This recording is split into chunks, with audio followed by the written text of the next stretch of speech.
Bienvenidos a una nueva inmersión a fondo. Hoy vamos a adentrarnos en una brecha enorme, una distancia que, bueno, en realidad define el centro de lo que podríamos llamar una vida bien vivida. Sí, hablamos de la gigantesca diferencia que hay entre simplemente tener motivación para hacer algo y lograr lo que los pensadores llaman una verdadera vida integrada. Exacto.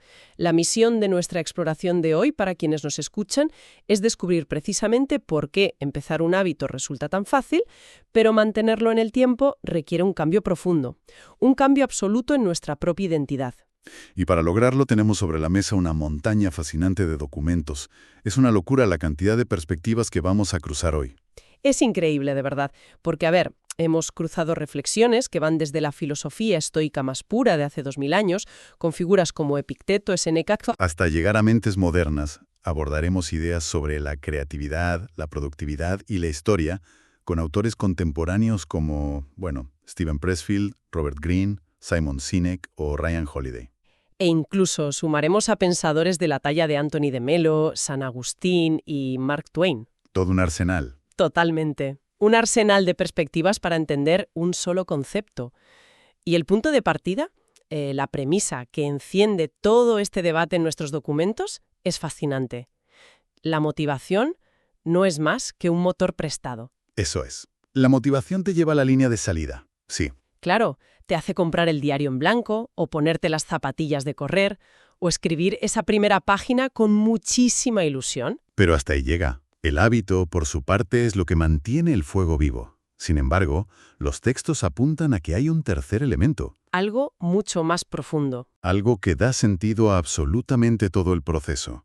Y es la integridad o el compromiso absoluto. Y para establecer el marco conceptual de lo que significa ese compromiso absoluto, es fundamental traer a la mesa a Epicteto. Sí, con ese tono directo y sin concesiones que tienen siempre los estoicos. Epicteto explicaba que el ser humano debe ser, ante todo, un ser humano unificado. Para él no hay un término medio.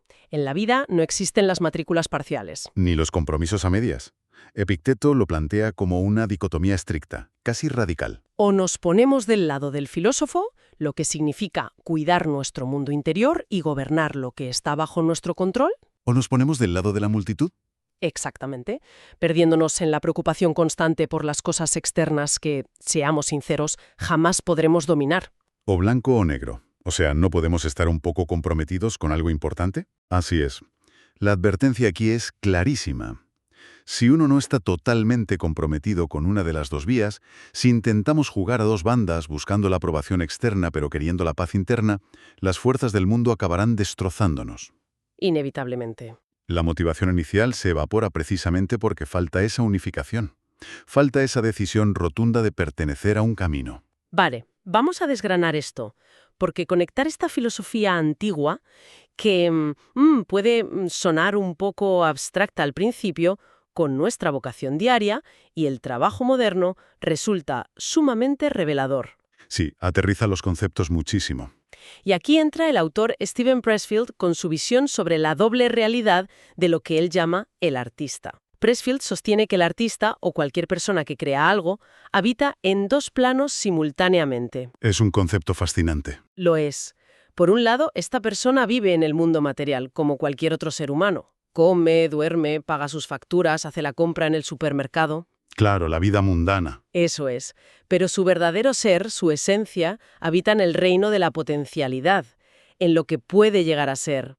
Y para ilustrar esto, en los textos de Pressfield se utiliza una analogía maravillosa con la película City of Angels. Ah, sí. En esta cinta, recordemos, los ángeles son seres invisibles que se mueven por el mundo material prestando atención a los humanos. Observan una realidad que está ahí, latiendo, pero que los demás mortales no pueden ver. Ya. Y así es exactamente como Pressfield dice que se mueve el artista por el mundo. Como esos ángeles invisibles viendo lo que otros no ven, prestando atención a un futuro, a una obra que todavía no ha llegado a manifestarse en el plano físico. A ver, un segundo. Para que nos entendamos y bajemos esto a la tierra. Porque esto de ser un ángel invisible suena muy poético, muy de Hollywood. Pero llevémoslo al día a día. Esto no significa ir flotando por los pasillos de la oficina con una túnica, ¿verdad? No. ¿Cómo se traduce esto para alguien que está, no sé, haciendo una hoja de cálculo un martes por la mañana o programando una web? Claro, no va de misticismo barato, en absoluto. En el contexto de Pressfield, ese ángel invisible frente a la hoja de cálculo es la persona que no solo ve números aburridos o celdas grises, ve el proyecto final. Entiendo. Ve cómo esos datos van a optimizar el trabajo de todo su equipo. Está conectado con el propósito último de su tarea, incluso en el momento más tedioso del proceso. Es una imagen poética, pero tiene una aplicación sumamente práctica, sobre todo cuando cruzamos esta idea con la de otro gran autor que tenemos en las fuentes, Robert Greene. Greene describe a este mismo tipo de persona unificada, pero él utiliza el término artesano. Así es. Y lo que define al artesano de Greene no es la búsqueda ansiosa de dinero, ni la fama, ni conseguir un estatus social elevado. Su motor interno es la satisfacción intrínseca de hacer las cosas bien. De que la obra por sí misma alcance la excelencia. Y el ejemplo específico que cita Greene para encarnar este espíritu en la época moderna nos resulta a todos muy familiar. Steve Jobs, el fundador de Apple, heredó de su padre un profundo amor por construir las cosas con absoluta maestría, Una devoción casi sagrada. que va pegada a la pared y que nadie va a ver jamás. Una lección tremenda. Totalmente. Y Jobs trasladó eso a cada producto. Quería que los circuitos internos de los ordenadores originales, piezas que el usuario nunca vería porque estaban selladas, fueran estéticamente perfectos. Si analizamos ambas visiones, la del artista de Pressfield y la del artesano de Greene, vemos que en el fondo no nos hablan de personas diferentes, son la misma orientación vital. Son el mismo compromiso unificado del que hablaba Epicteto, expresado simplemente con vocabularios distintos.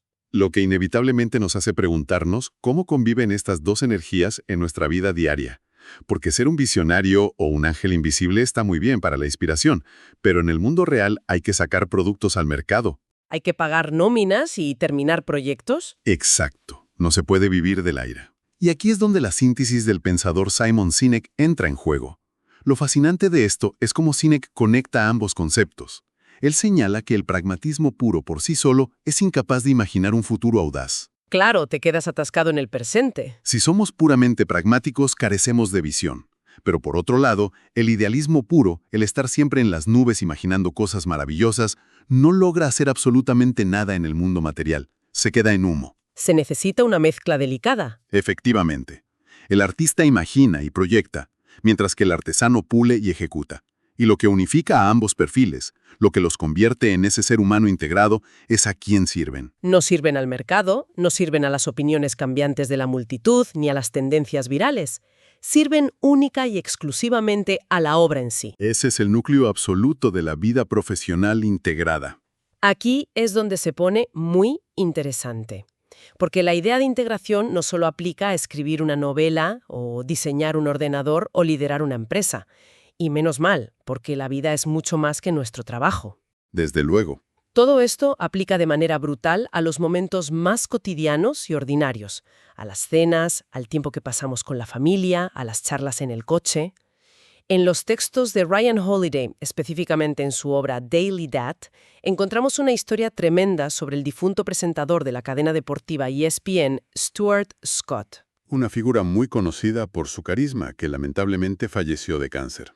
Pero dejó un legado enorme sobre lo que significa la paternidad. Así es.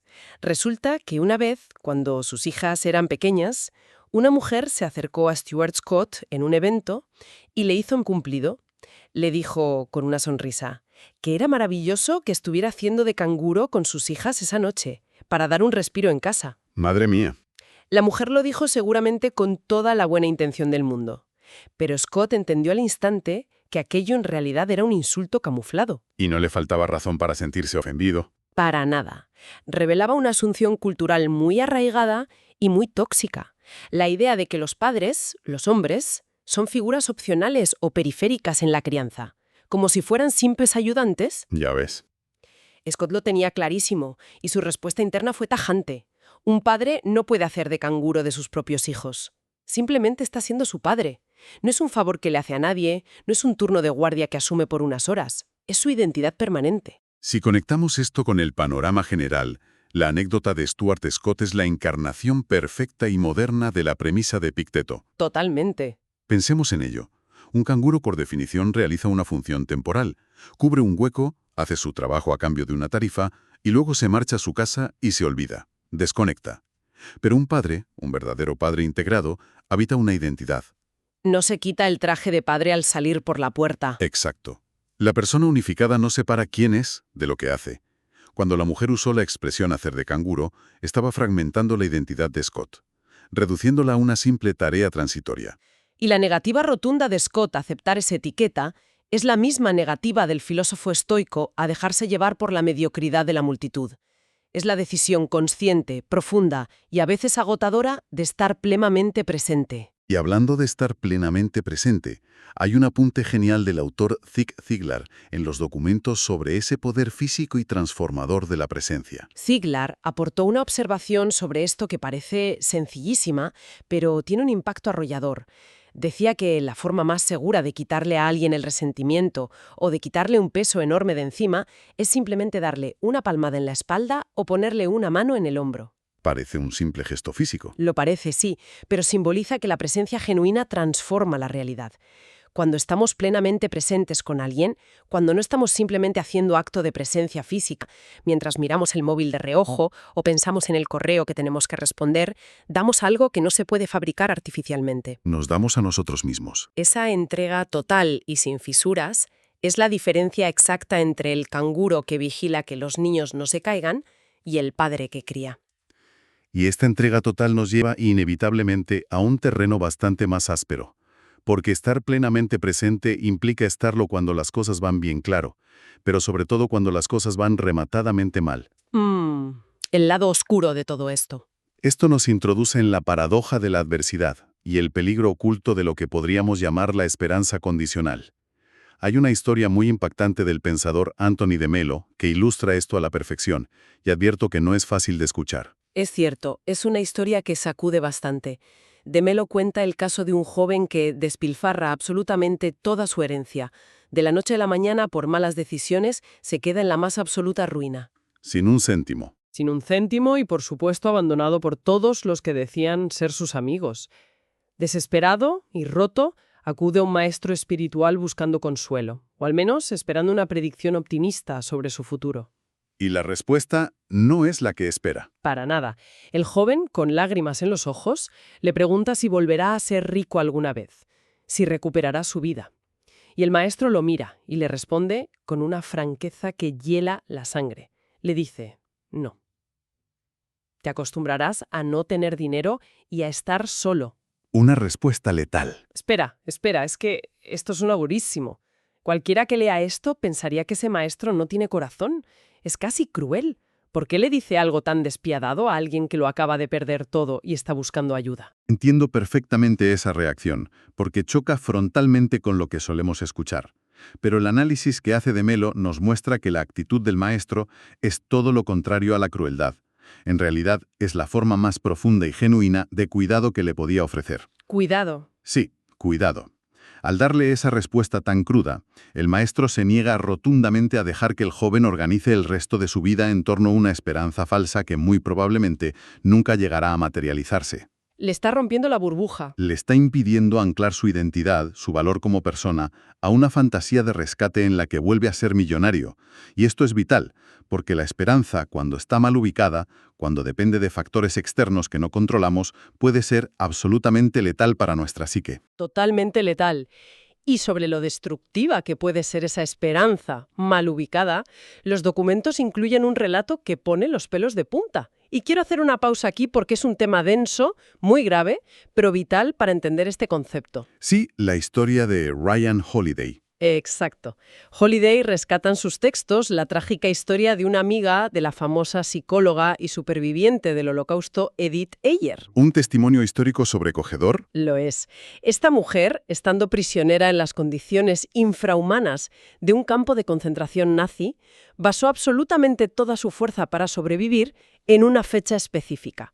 Estaba convencida de que en una fecha concreta, que ella misma había marcado, los aliados llegarían y serían liberadas. Se aferró a ese día del calendario con todas las fuerzas de su alma. Era el pilar que sostenía su existencia diaria entre tanto horror. Pero el calendario avanzó implacable, la fecha llegó, Pasó el día entero y no hubo ningún rescate. No aparecieron las tropas.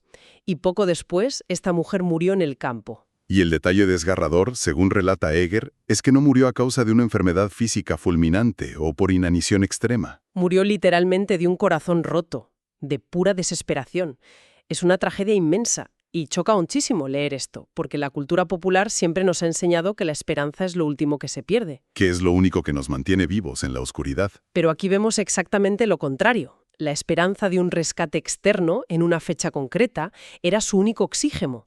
Y cuando esa estructura de esperanza colapsó, su mente y su cuerpo colapsaron con ella. Es un ejemplo brutal, pero nos obliga a mirar de frente un concepto estoico fundamental para la vida integrada.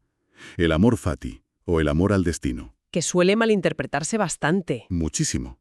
Y es crucial hacer una aclaración inmensa. Amor fati no significa bajo ningún concepto masoquismo. No se trata de disfrutar del sufrimiento, de alegrarse de las tragedias o de buscar el dolor de forma patológica. Eso sería absurdo. Entonces, ¿de qué trata exactamente? Consiste en amar la realidad tal y como es.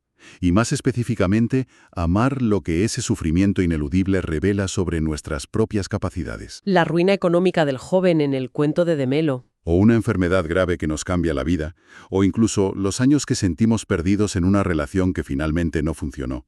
Son experiencias que se pagan carísimas.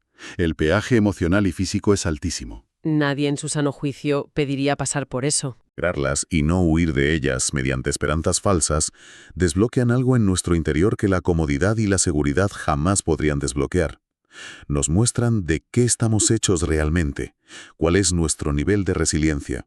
Como bien reflexiona Ryan Holiday al analizar estos textos, el mundo es un lugar duro y las cosas van a salir mal en algún momento. Pero el miedo anticipado a la adversidad nos paraliza y nos destruye muchísimo más que la adversidad misma cuando finalmente llega. La persona unificada acepta lo que vive. Y no lo hace porque no tenga miedo, sino porque sabe que enfrentarlo de cara es el único camino posible para llegar a ser quien debe ser. Entonces, ¿qué significa todo esto en el día a día? Porque es fácil hablar de sobrevivir a campos de concentración o de bancarrotas millonarias, situaciones extremas. Pero la realidad de la inmensa mayoría de la gente es que la desintegración de nuestra vida rara vez llega como una gran crisis dramática de película. Llega de una forma tremendamente silenciosa, casi imperceptible. Se infiltra en la rutina. Exacto. Se cuela en las tareas que aplazamos constantemente, en los pequeños compromisos que asumimos y luego abandonamos por pereza. En ese correo electrónico importante que dejas para luego. O en ese mensaje de texto de un amigo que dejamos en leído pensando, bueno, ya contestaré luego cuando tenga un hueco. Y ese hueco nunca llega. Es la procrastinación en su forma más pura y mundana la que nos desintegra. Y sobre este fenómeno cotidiano, el filósofo Séneca lanzó una advertencia hace más de 2000 años que sigue siendo asombrosamente actual. Séneca decía, observando a sus contemporáneos en Roma, que los necios siempre se están preparando para empezar. Fíjate qué gran verdad, esa especie de sala de espera mental en la que nos metemos solos.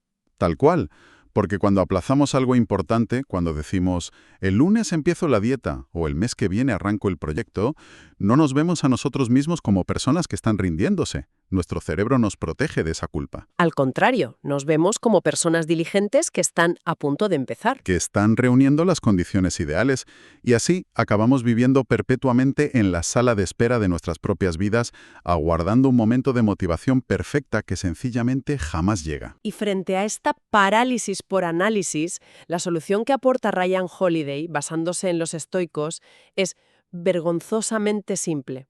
Es casi insultante por lo clara y directa que es. Hazlo ahora. Do it now. No se puede posponer algo que ya está hecho. El truco es no darle a la mente el tiempo para buscar excusas. La persona unificada y la persona disciplinada no son dos conceptos separados, son, en la práctica, exactamente la misma persona. La acción precede al sentimiento. Esa es la clave. La integración, ese estado ideal del que hablábamos al principio del análisis, no es un diploma que te dan en una ceremonia un martes y ya lo tienes colgado en la pared. Es una práctica diaria. Constante y a veces monótona. Es el mensaje difícil de texto que decides enviar hoy en lugar de mañana. Es la página en blanco que decides llenar con ideas antes de abrir las redes sociales para mirar las notificaciones del móvil. Es construir el hábito en el presente absoluto. Y eso nos lleva de la acción inmediata a la visión a largo plazo, a lo que los textos abordan como el necesario equilibrio entre el cuerpo y el alma a lo largo de toda una vida. Otro tema inmenso. San Agustín formuló esta dualidad de una manera extremadamente elegante. Él aconsejaba lo siguiente: cuida tu cuerpo como si fueras a vivir para siempre y cuida tu alma como si fueras a morir mañana. Una frase espectacular, a la que además, en nuestras fuentes, se le suma una perspectiva del escritor Mark Twain que la complementa de maravilla. Twain decía que el miedo a la muerte siempre sigue al miedo a la vida. Es muy profundo eso. Es decir, que un ser humano que vive plenamente, que está integrado y que está agotando todas sus posibilidades, está preparado para que el telón caiga en cualquier momento. No le tiene un miedo paralizante al final, porque siente que no se ha dejado la vida en el tintero, ha estado presente. Esto plantea una pregunta importante sobre cómo gestionamos nuestras prioridades diarias en el mundo moderno. Si analizamos con calma, estas dos frases, la de San Agustín y la de Twain, funcionan como unas coordenadas vitales precisas. Como un mapa. Exacto. El cuerpo es el instrumento indispensable. Si descuidamos el cuerpo físico, por mucha elevación espiritual que busquemos, perdemos la capacidad de actuar, de ejecutar y de transformar el mundo material, tal como explicaba Pressfield con la figura del artista. Sin el cuerpo sano, la herramienta está rota. Pero la herramienta sola no sirve de nada. Ahí entra el alma, o la conciencia, o el propósito profundo. El alma es la brújula. Si descuidamos esa brújula interna, si no sabemos verdaderamente por qué hacemos las cosas, perdemos la dirección por completo.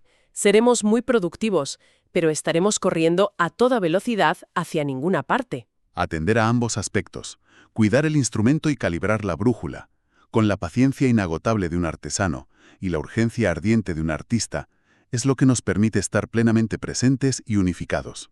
Bueno, vamos a ir recogiendo y ordenando todas estas piezas porque el viaje intelectual de hoy ha sido muy intenso. Lo que todo este análisis a fondo nos demuestra es que pensadores clásicos como Epícteto no nos están pidiendo la perfección, no esperan de nosotros que seamos máquinas infalibles que nunca procrastinan. Reclaman algo distinto. Lo que piden es totalidad. Se trata de tomar una decisión consciente y valiente en el día a día. Elegir llevar una vida examinada frente a dejarnos arrastrar por una vida fragmentada. Elegir ser el padre que asume su identidad completa y rechazar ser el mero canguro temporal. Elegir ser el artesano que se entrega a pulir la obra por amor a la obra. No el aficionado que busca aplausos rápidos. Implica ser el artista visionario que realmente cree en que otra realidad es posible y trabaja duro para traerla al mundo físico. Exactamente. Se trata de esa elección constante. Y volviendo a la premisa inicial que encendió toda esta conversación, la motivación es fantástica porque nos hace arrancar el motor.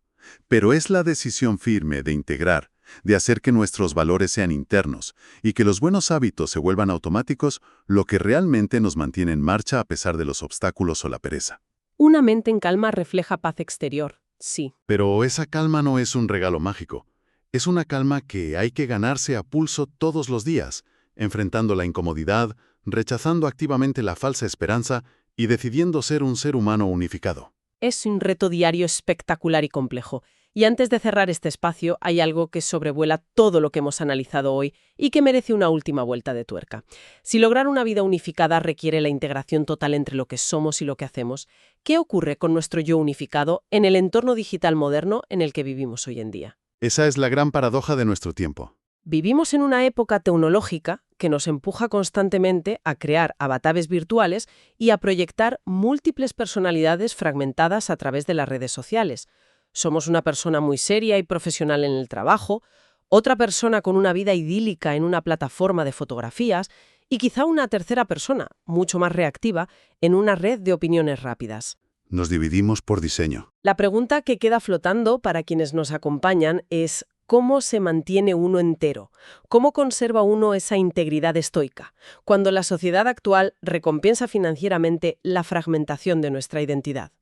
¿Cómo unificamos nuestro ser cuando el mundo digital nos paga literalmente, en validación externa, por dividirnos en pequeños pedazos para diferentes audiencias? Es un choque frontal entre la filosofía clásica y el mundo moderno. Un tema apasionante para que lo reflexionen y saquen sus propias conclusiones. Muchísimas gracias por acompañarnos en esta inmersión. Hasta la próxima.